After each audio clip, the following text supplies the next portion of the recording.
அண்மை செய்தியை பார்த்துக் கொண்டிருக்கிறோம். கட்சியின் பொதுச் செயலாளராக பாமக கட்சியின் பொதுச் செயலாளராக இருந்த வடிவேல் ராவணன் நீக்கப்பட்டிருக்கிறார். அவரை நீக்கி அக்கட்சியின் நிறுவனர் ராமதாஸ் அறிவிப்பு வெளியிட்டிருக்கிறார்.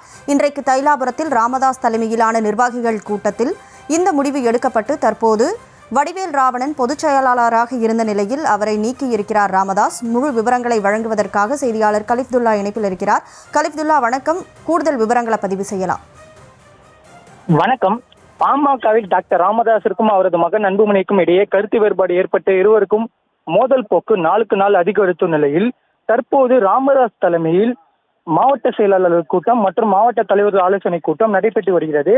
இந்த நிலையில் தற்போது மாவட்ட செயலாளர் கூட்டத்தில் பாமக பொதுச் செயலாளராக இருந்த வடிவேல் ராகவன் நீக்கப்பட்டு தற்போது முரளி சங்கர் என்பவரை நியமனம் செய்துள்ளார். இவருக்கு பாமக ராமதாஸ் அணி சார்பாக முழு ஒத்துழைப்பை வழங்க வேண்டும் என ராமதாஸ் அறிவித்துள்ளார். இந்த நிலையில் தற்போது முரளி சங்கர் என்பவர் முன்னாள் விழுப்புரம் நாடாளுமன்ற உறுப்பினர் பதவியில் இருந்த பொறுப்பாளராக இருந்தார். தற்போது இவருக்கு பொதுச் செயலாளர் பொறுப்பு வழங்கப்பட்டுள்ளது. மேலும் அன்புமணி அணியிடம் சென்ற வடிவேல் ராவணன் தற்போது நீக்கப்பட்டார்.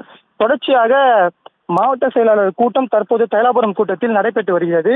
மேலும் தற்போது வரை அனைத்து அணியை சேர்ந்த மாவட்ட செயலாளர் தற்போது தைலாபுரம் தோட்டத்திற்கு வந்துள்ளனர். மேலும் தற்போது வரை 39க்கும் மேற்பட்ட மாவட்ட செயலாளர்கள் தற்போது ஆலோசனையில் ஈடுபட்டு வருகின்றனர்.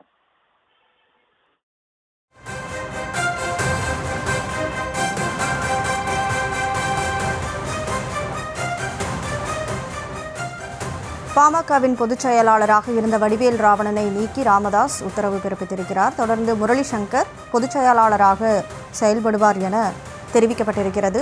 முழு விவரங்களை வழங்கியதற்கு நன்றி கலிஃப்துல்லா.